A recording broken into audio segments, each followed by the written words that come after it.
Wow. Would you look at that?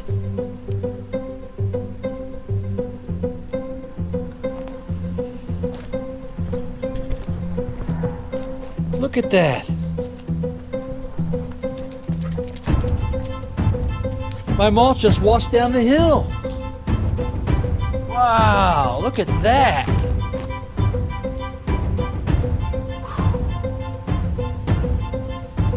Was that a rainstorm or what?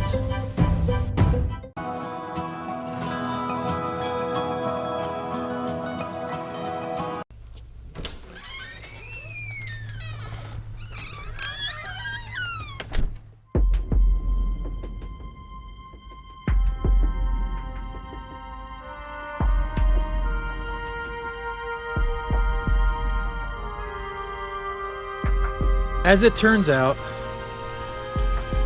I know many of you may have heard of the tropical storm. I believe it's Tropical Storm Alberto. And I know that there's been flooding and mudslides and all kinds of things as a result of that. I've even heard from other YouTubers like Justin Rhodes, who's experienced like 5 days of raining and some flooding on his homestead. And you know, really in Kentucky, we kind of got off easy. It wasn't that bad. Really, it's only been that one really harsh rain, and you know, something like it happens, you can expect to have some things take place. And my little mulch slide is really minor when you compare it to the mudslides that's taken place. So I do want to count myself as being blessed for that. And you know, so I just wanted to say that this is just something that happens. It's something that you have to deal with, just something you have to recover from. And you know, you have to make sure that you know, if something happens in nature, the answer isn't to be bitter about it. The answer is to, okay, this happened. What can I do? What can I do to pick up and go from here? And as a homesteader, that's what you pretty much have to do. And so here we go. We have this mulch problem. And you know, it's a pretty simple answer. I just have to redo it. I have to lay down some cardboard and put down some mulch. What I'm going to try to do is, I don't know if I can really recover much of that mulch down the hill. I don't know if I can recover much of that. But I guess I should try to recover a little bit of it. But looking at it, it's pretty, you know, pretty spread out. So I'll just get a shovel and I'll try to work with that a little bit. But I do have one bag of mulch left over from the project. I'll go ahead and use that and try to spread it out some and see how that goes.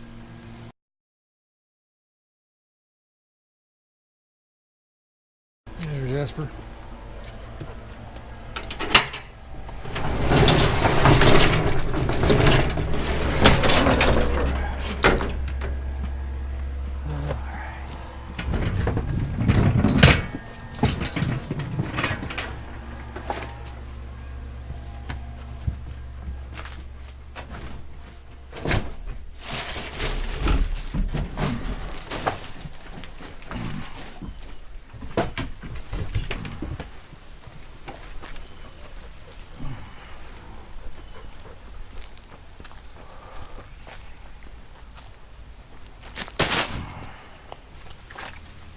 Okay, my building's just a little bit of a mess, but it's a work in progress. There's been a lot of things going on.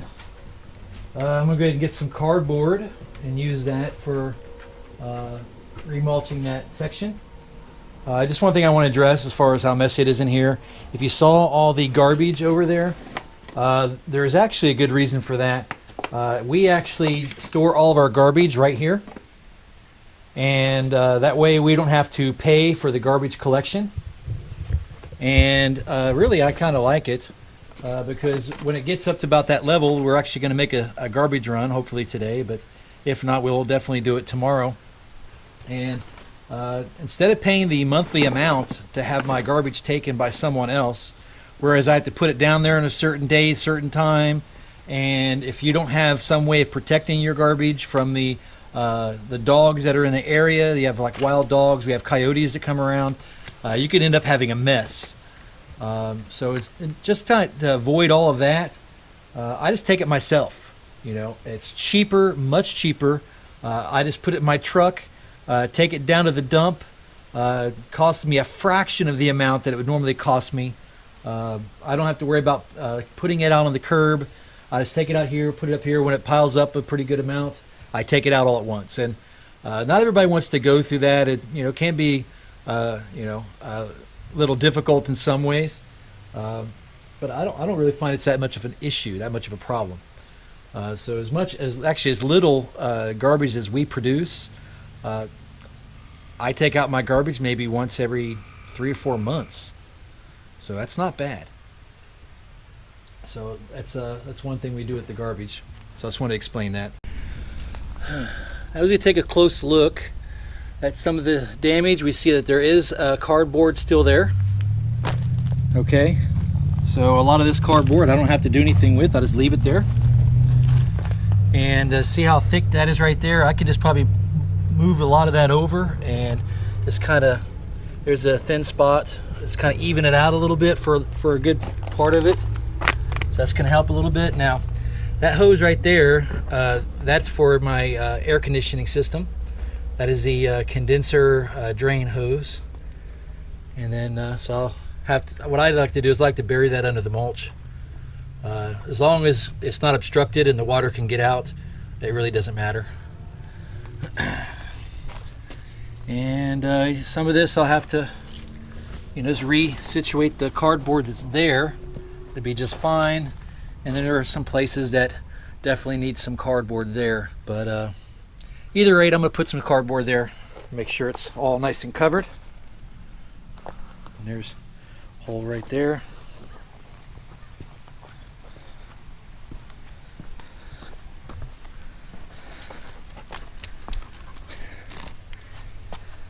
Okay, I ended up finding some really good pieces of cardboard.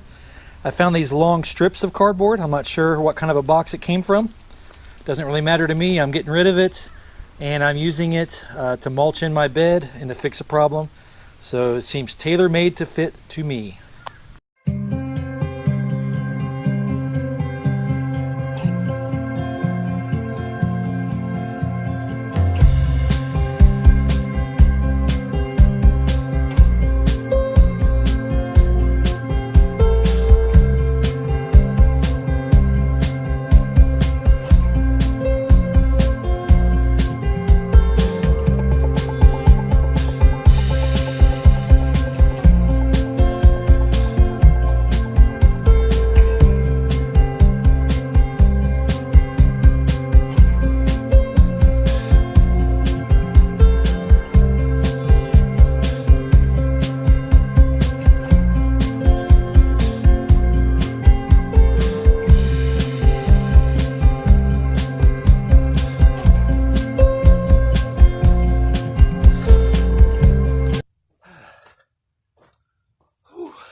I got it done.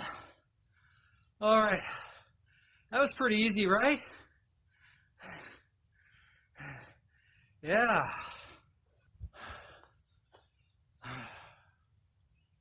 Had to catch my breath a little bit.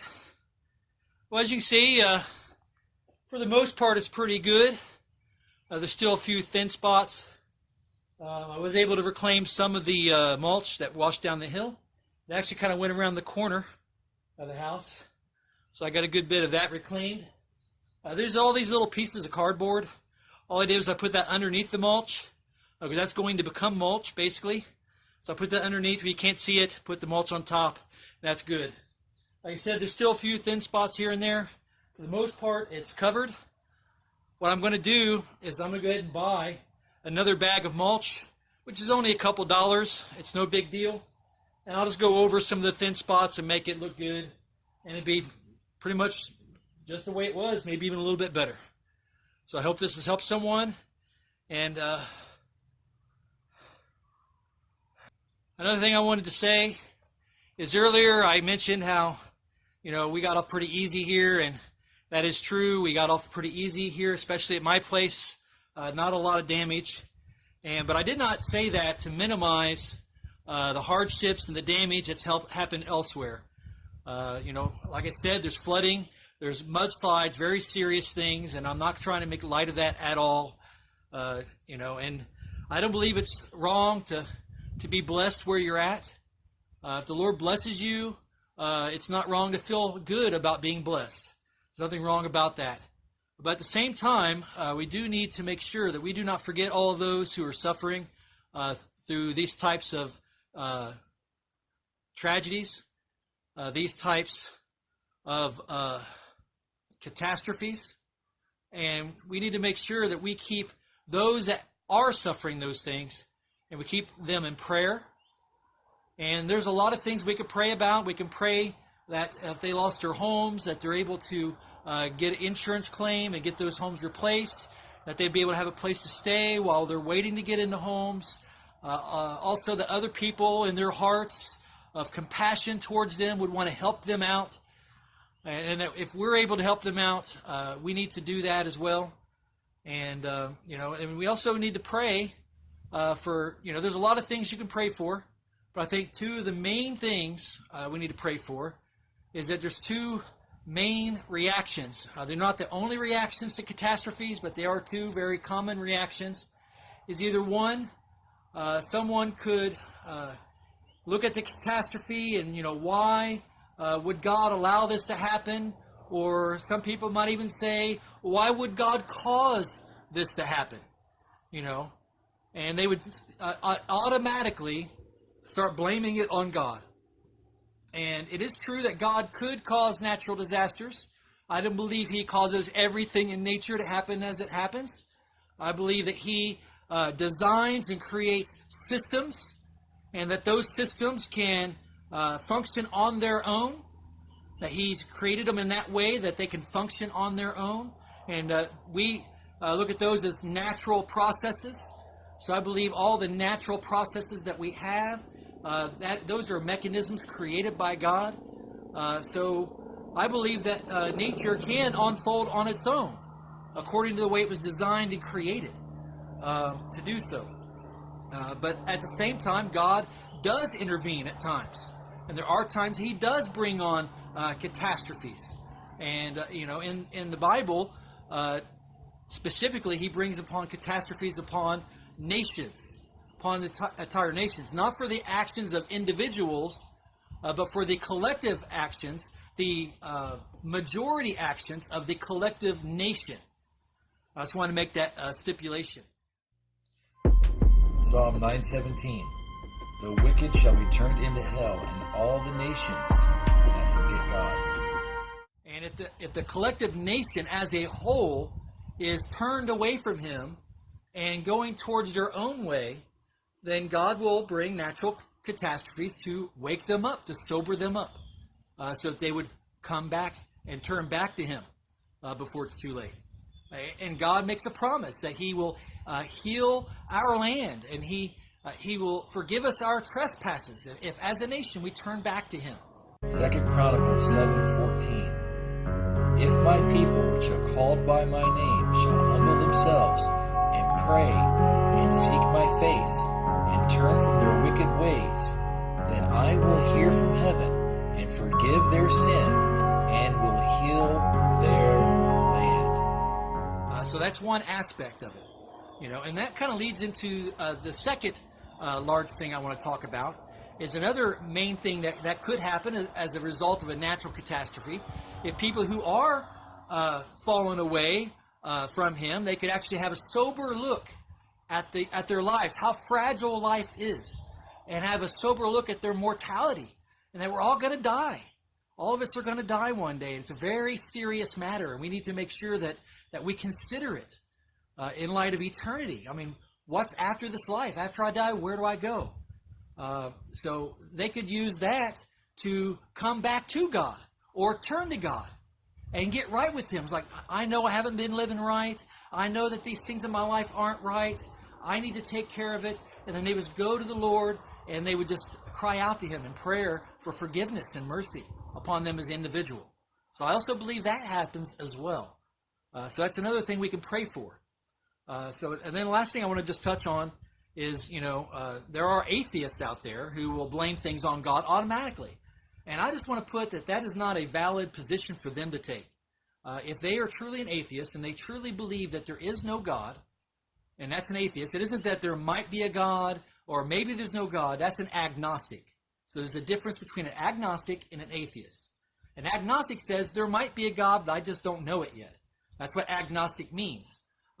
Gnosis is a Greek word that means knowledge.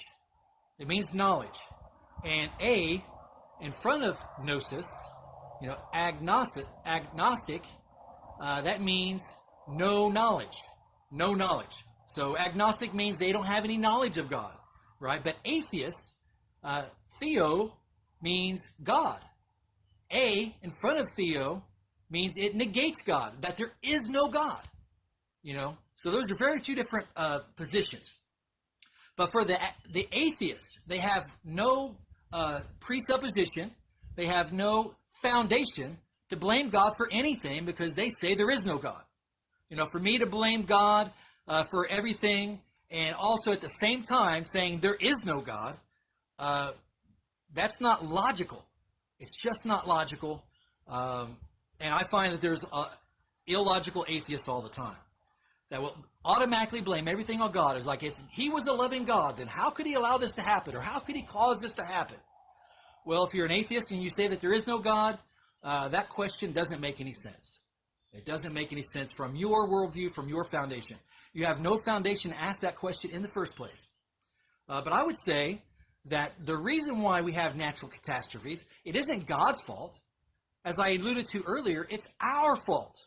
It's because of our sin. It's because of our transgressions, our crimes that we've committed against God. And every sin is a transgression against God himself.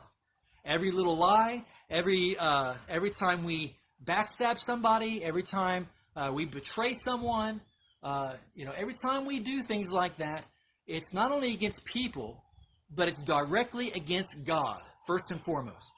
So whatever happens to us as criminals, we deserve it. Really, we do. God didn't create us to rebel against him. God did not create us so that we would hate him. God created us with free will choice. And in free will choice, there is a risk of us hating him, but there's also the hope of us genuinely loving him. And that's what God desires. God desires for us to genuinely love him. But, if we do hate him and if we do commit crimes against him, then anything that befalls us, we deserve it. We deserve it. So I just wanted to put that out there, and that's a bigger topic. But I think I just want to leave it at that. And if you have any comments, you can leave it down in the description, or leave your comments below, as long as they are rational comments. Please don't leave any comments that are meant to be hateful or vindictive or just uncalled for or using foul language. I'm not going to put up with any of those comments. But if you have constructive comments and you want to have a dialogue, you can post that below. But really, in a perfect world, there'd be no sin.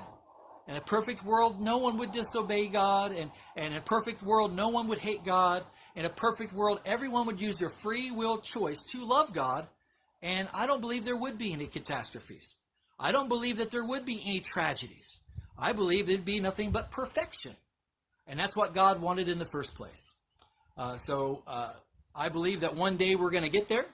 One day we're going to get to that perfect world, that perfect life, that perfect existence. But we need to fight the good fight. We need to run the good race. And we need to get there. So follow Jesus and sin no more.